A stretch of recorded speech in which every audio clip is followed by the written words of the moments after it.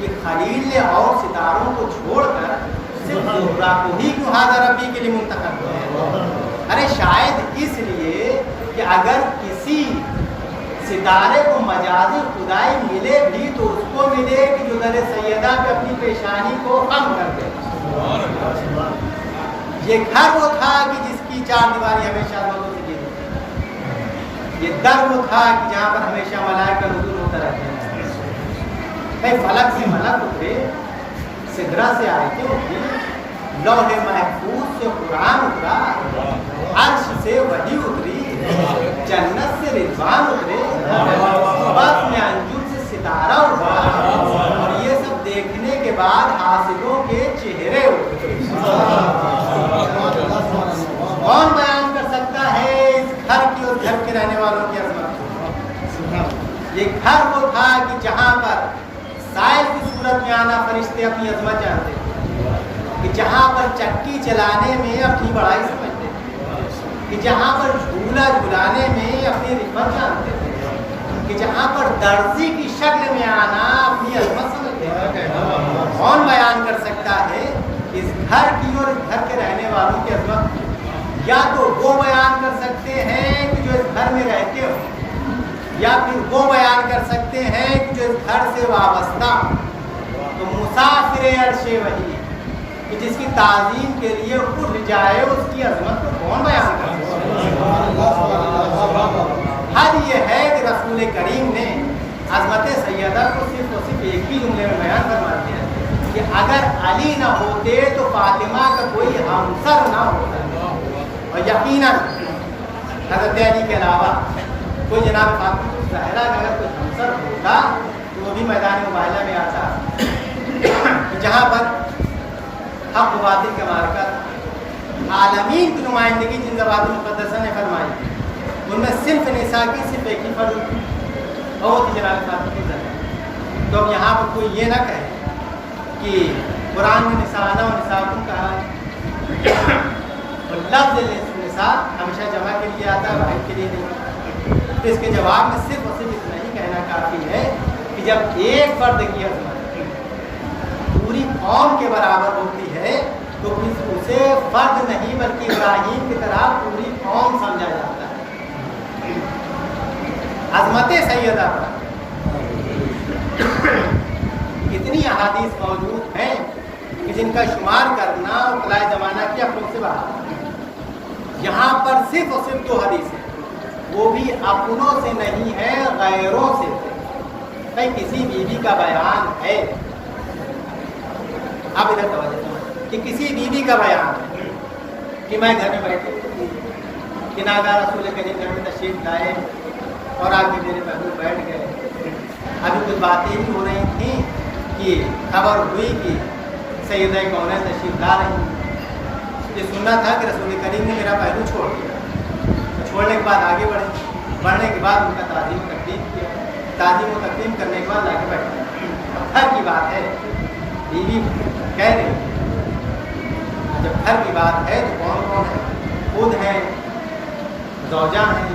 بیٹی ہے۔ اب متوجہ کسے کرنا ہے؟ بیٹی کو متوجہ کرنا نہیں۔ فرماتے ہیں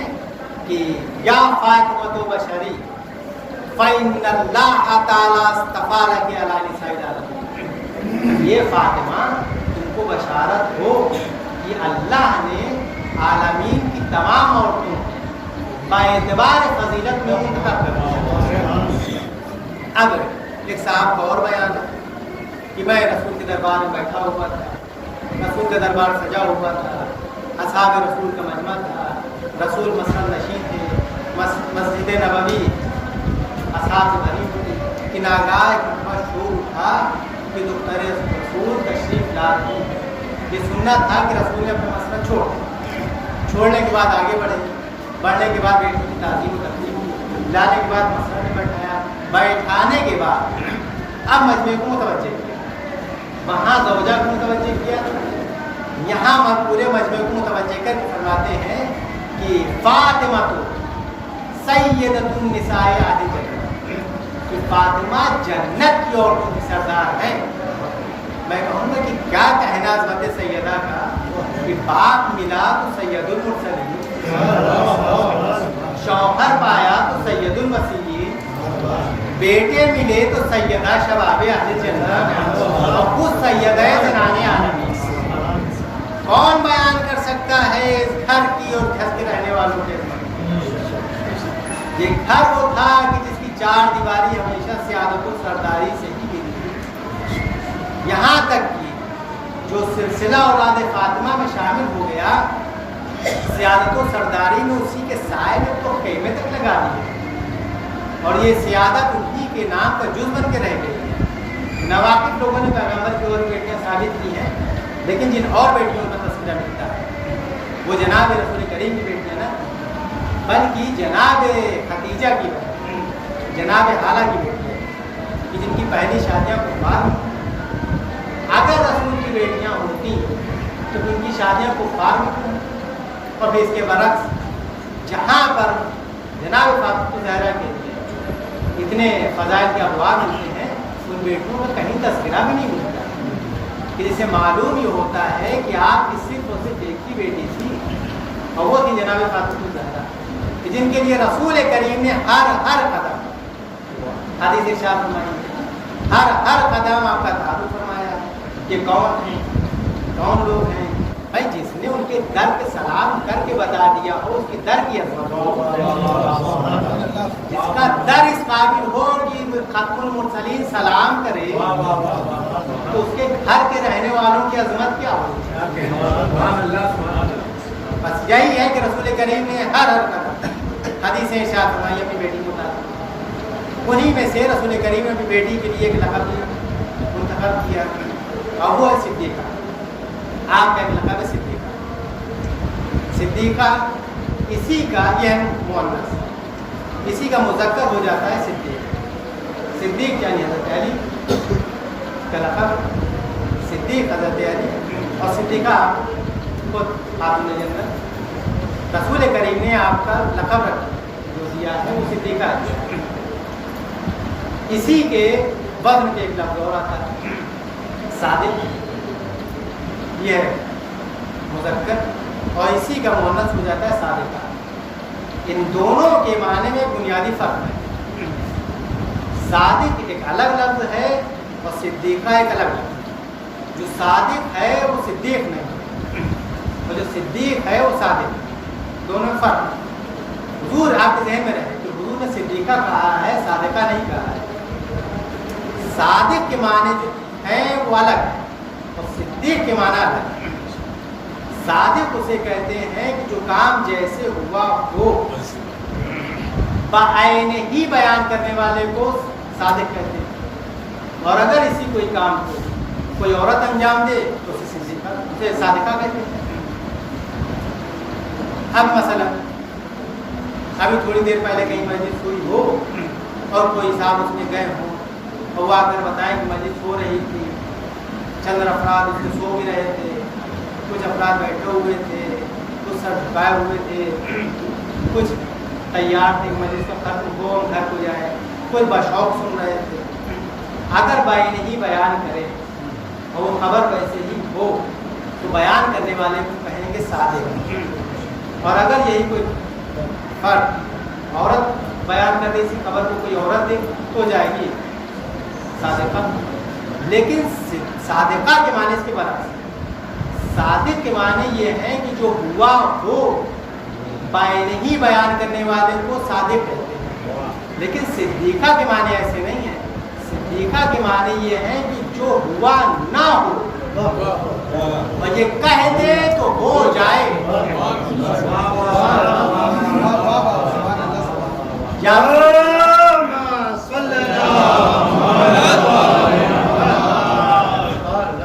رسول اللہ آپ نے کہہ دیا